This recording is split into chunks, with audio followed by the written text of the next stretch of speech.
Have you ever wondered who tries to keep peace in the world when countries disagree? That's where the United Nations, or UN, comes in.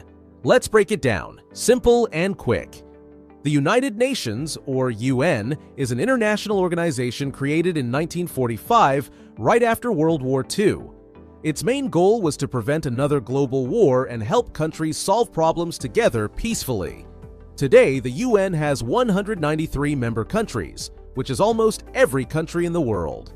These nations come together to work on major global challenges like climate change, poverty, hunger, healthcare, education, and humanitarian crises. The UN's headquarters is in New York City, and it has several important parts. The General Assembly is where all member countries meet to discuss global issues. The Security Council focuses on maintaining international peace and security. The International Court of Justice helps settle legal disputes between countries. And the Secretariat manages the UN's daily work. The UN also runs well-known agencies like UNICEF, which supports children, WHO, which improves global health, and UNHCR, which helps refugees.